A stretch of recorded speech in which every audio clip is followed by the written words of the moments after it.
hermanitos? ¿Cómo están? Otro día más aquí dándole gracias a Dios por tratar de hacer llegar este mensaje a los creyentes y no creyentes. Les agradezco mucho su atención. Le damos gracias a Dios, le pedimos al Espíritu Santo que nos ilumine para que sean de provecho estas palabras, estas reflexiones, ¿verdad? Pues vamos a continuar con nuestras pláticas. En los dos videos pasados tocamos el tema del debate entre el padre Luis Toro y el pastor Eduardo Gutiérrez. Entonces, estos dos videos tratamos sobre el mismo tema. Y en el primer video lo pueden identificar si ponen, creo que el título era Evangélico, te reto a que veas este video. Entonces si ustedes ponen Evangélico, te reto, entonces yo creo que les va a salir, ¿verdad? Es la primera parte de la refutación a este pastor. Y el segundo video, la segunda parte, es un video que tiene fondo rojo y blanco, donde empiezo con Eduardo Gutiérrez te refuta un laico. Entonces si ponen ese título así lo van a encontrar, ¿verdad? Entonces es muy bueno que lo lean porque está muy interesante. Creo que refuto todas, o si no casi todas los argumentos fuera de lugar que hace este pseudopastor. Y entonces vamos a continuar diciendo que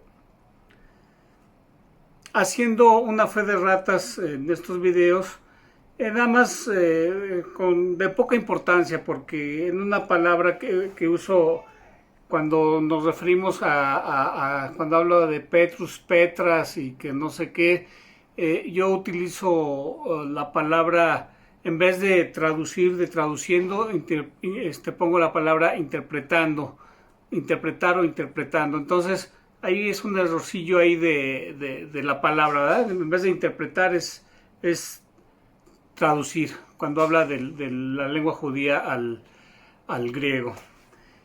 Y también quiero aclarar que hablé de que el 8.3% de los apóstoles le falló a Cristo, o sea, un apóstol. Y decía yo que igual el 8.3% de los sacerdotes le falló a la iglesia, ¿verdad? O le está fallando. Entonces, es una analogía nada más que hago, no es un dato exacto, para que no lo vayan a tomar tal cual, ¿verdad? Bueno, entonces continuemos con el tema de la iglesia legítima, ¿no? La que fundó Cristo. De cualquier manera, todo este debate del cual se habló está muy relacionado, ¿no? Es parte de este tema de identificar la iglesia legítima, ¿no? Eso es muy importante, ¿no? Porque en la actualidad pues hay más de, he oído que 50,000, que 70,000, que 100,000 confesiones cristianas, ¿no? Entonces es bien importante que definamos que Cristo fundó una sola iglesia, no 70,000 iglesias, ¿verdad? Todas obviamente argumentan que tienen la razón, que es la verdadera, pero si usamos el sentido común y la lógica, nos vamos a dar cuenta que no es así. Solamente una es la verdadera, porque así lo expuso Cristo en Mateo 16:18. Y hay tres puntos que yo quiero analizar rápidamente para definir, para identificar cuál es la iglesia verdadera, ¿no? En esos videos pasados nos referíamos que Mateo 16:18 es el fundamento de la iglesia católica, ¿no? Para para definir cuál es la iglesia legítima. Y estos 3 puntos que quiero tocar son los siguientes. Que Pedro tuvo una serie de sucesores, ¿sí? Entonces eso nos ayuda a identificar cuál es la iglesia legítima. El tiempo, porque Cristo es la palabra, es el verbo encarnado. Entonces no tiene ninguna lógica, ningún sentido que después de la muerte de Cristo haya llegado 1500 años o 2000 años después de la muerte la iglesia legítima.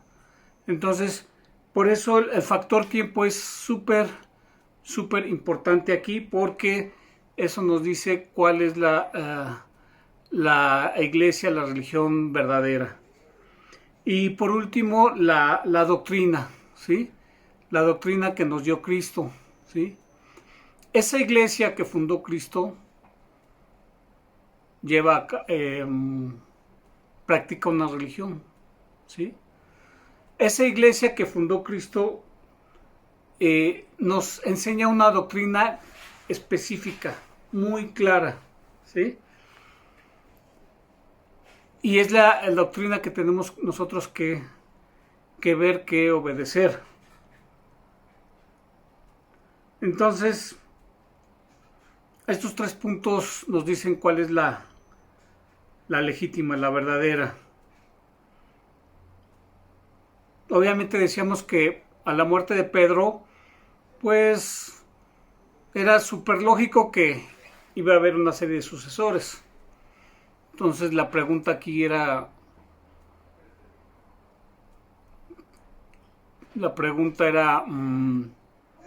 ¿de qué religión son esos sucesores, verdad? Y la respuesta está más que clara, ¿verdad? O sea, cuando llegó Constantino en el año, si no mal recuerdo, 313, que reconoce el cristianismo, se oficializa esa religión cristiana. Se oficializa, se formaliza, ¿sí? Y se le da un nombre oficial. ¿A quiénes? A la religión cristiana, a los cristianos, como le llaman a los cristianos, a los primeros cristianos, a los cristianos primitivos, ¿sí? Obviamente esos cristianos primitivos no eran ni adventistas, ni testigos de Jehová, ni cristianos evangélicos, ni mormones, ni luz del mundo, ni ninguna otra religión. Eran los cristianos primitivos. Esos cristianos primitivos o primeros cristianos los adopta, por decirlo así, Constantino, los acepta, se oficializa, se hace posteriormente el sínodo de Nicea, el concilio de Nicea. Se formaliza, se oficializa y se le da un nombre oficial, ¿sí? La Iglesia Católica Apostólica Romana. Romana porque ponen su sede en Roma, usted su sede en Roma, ¿verdad? Entonces, estos 3 puntos, el primero de ellos, Pedro y sus sucesores, ¿sí? El segundo, el tiempo, ¿sí? Si a mí ahorita se me ocurre fundar una iglesia, la registro ante gobernación y le pongo el nombre que sea, y yo digo, fundo ahorita mi iglesia, pero a diferencia de todas las demás iglesias que son de corte protestante, la voy a hacer, se me ocurre hacerla igual que la católica, que tenga la misma doctrina. No voy a poner en duda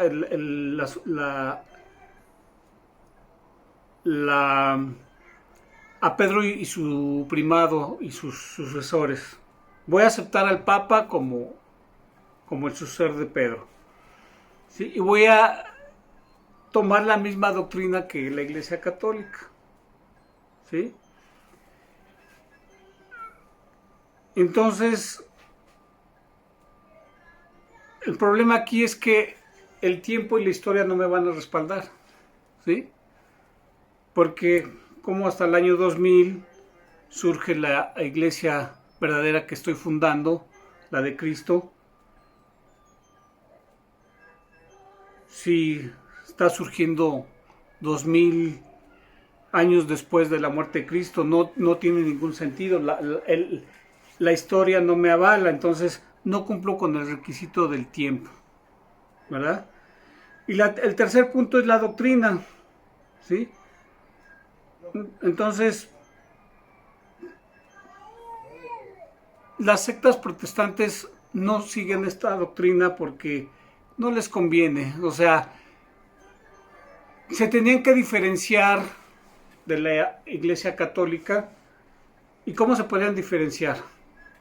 ¿Cómo podían quitarle mercado, por decirlo en términos comerciales, a la Iglesia Católica? Pues sacando una doctrina diferente. No reconozco al sucesor de Pedro, no reconozco al Papa o a los papas, ¿sí? No reconozco la virginidad perpetua de María, no reconozco el sacramento de la reconciliación. La fe es la única que te salva, etcétera, etcétera, etcétera. Entonces, cambio cosas, digo cosas diferentes, hago mi propia doctrina, la protestante, que viene desde Lutero en el año 1500 y cacho, y con eso me jalo a mucha gente, porque desgraciadamente en la Iglesia Católica hay mucha ignorancia, no leemos la Biblia, ¿verdad? Entonces cualquiera que nos lave el cerebro, un testigo de Jehová, un mormón, un X, fácilmente nos lava el coco. Yo me consideraba ignorante. No quiere decir que ahorita ya lo sé todo. Siempre estamos en proceso de aprendizaje. Pero no conocía muchas cosas de la Iglesia Católica. Sin embargo, algo me decía, algo en mi interior y en mi mente me decía que la Iglesia Católica era la verdadera.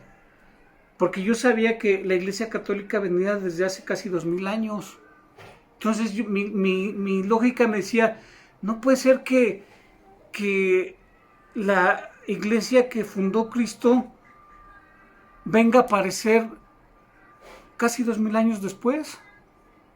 Me decía un pastor evangélico que ellos eran la verdadera y que si no pertenecías a esa secta evangélica no te ibas a salvar.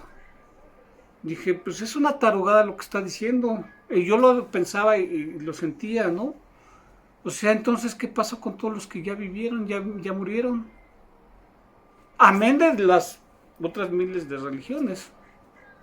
Como una secta evangélica de 100 o 200 integrantes era la que había que pertenecer para salvarse. Era algo que me hacía mucho ruido y dije, están mal estos evangélicos, ¿no? Igual los testigos de Jehová y los demás, ¿eh? Bueno, entonces, siguiendo con este versículo de Mateo 16, 18, dice algo muy importante. Aparte de todo lo que ya vimos en los videos pasados, dice que le dice a Pedro que todo lo que ates en la tierra será atado en el cielo y lo que desates en la tierra será desatado en el cielo. Entonces un pastor evangélico me cuestionaba eso, decía, eso no es válido lo que viene en Mateo 16, 18 porque también en Mateo 18, 18, espero que no me equivoque en el versículo, decía que también a los otros apóstoles le da facultad de atar y desatar. Pero eso no modifica ni anula lo que viene en Mateo 16, 18. O sea, el hecho que le haya dado la facultad de atar y desatar a los demás apóstoles no anula lo que viene en Mateo 16, 18. Más bien lo complementa, ¿sí? Porque ahí en Mateo 18 y 18, sí le está dando esa facultad de atar y desatar. Pero en Mateo 16, 18 es muy específico Cristo. Ahí le está diciendo a Pedro que a él le está dando ese poder de atar y desatar. ¿sí? Lo cual no sucede con ningún otro apóstol en ningún otro versículo, ¿sí? En general se los da en Mateo 18 y 18, pero en específico a Pedro se lo da en Mateo 16, 18, ese poder, ¿verdad? Y de todos modos, si le da esos poderes a Pedro, también él los puede delegar a sus obispos y los obispos a los sacerdotes, porque imagínense cómo van a administrar los sacramentos a tanta gente. Son miles y miles y miles y miles y miles de cristianos católicos en muchos países del mundo. Entonces, esos derechos y obligaciones también los delega el Papa, el pontífice, a sus obispos y a su vez a sus sacerdotes y diáconos. Ok. Otro punto bien importante es que dice que los poderes del infierno no prevalecerán sobre la iglesia. ¿Qué nos está dando a entender aquí Cristo? Que el diablo, Satanás,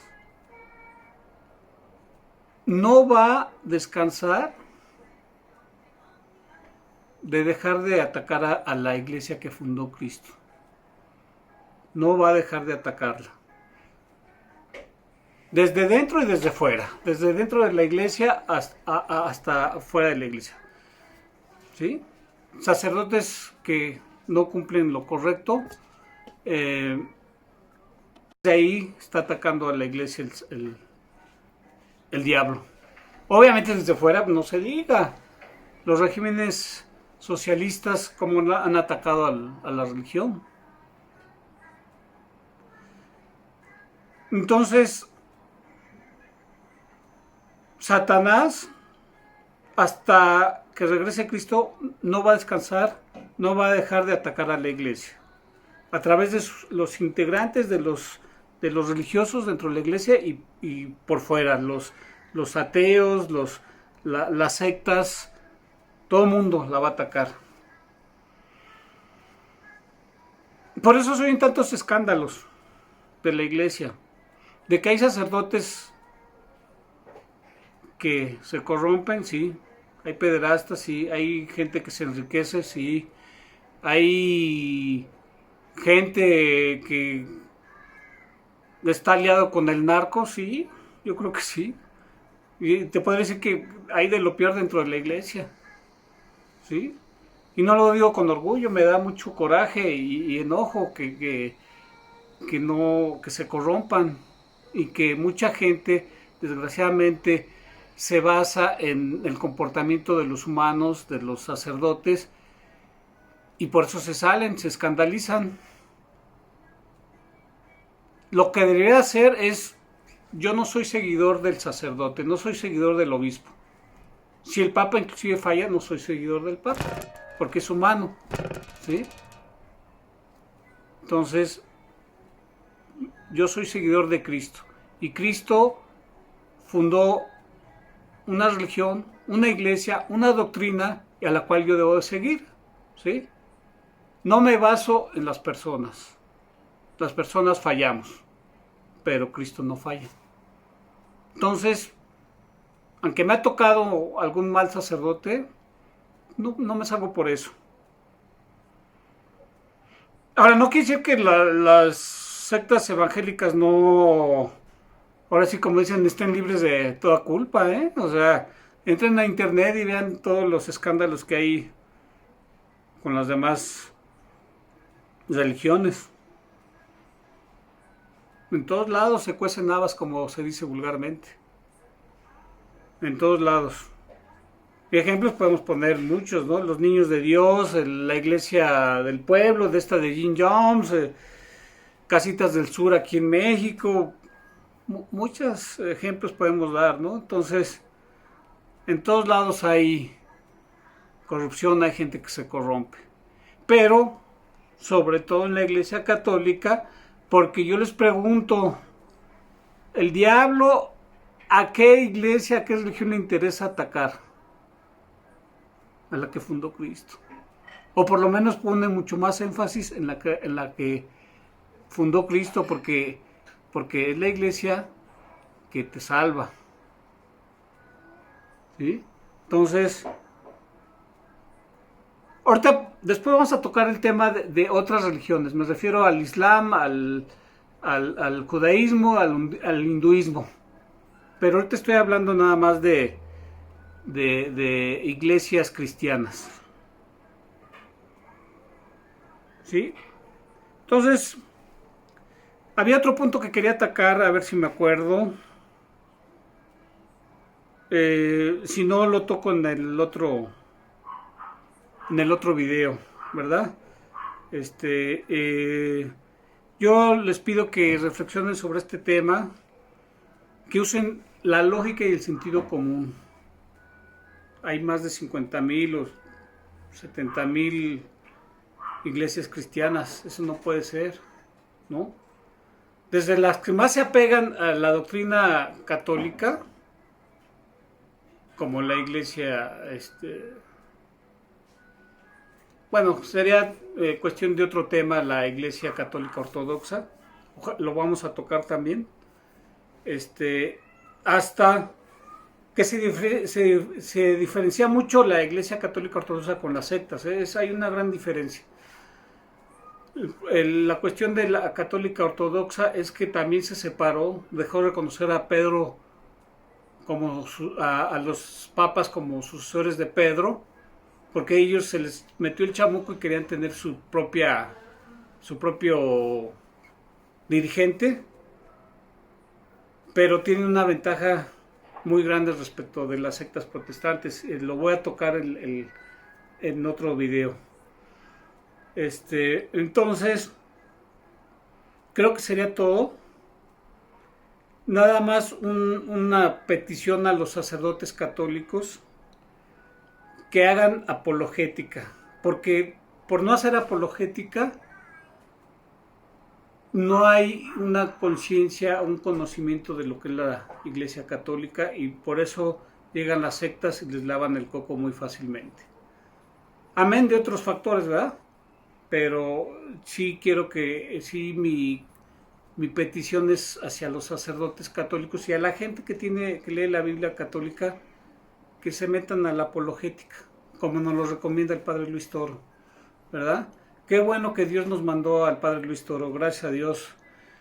Un saludo al Padre Luis Toro y que le siga, porque nos ha abierto mucho, creo que es el instrumento que nos mandó Dios para abrirnos los ojos, ¿no? Nos ha abierto mucho los ojos. Gracias, que Dios los bendiga. Hasta luego.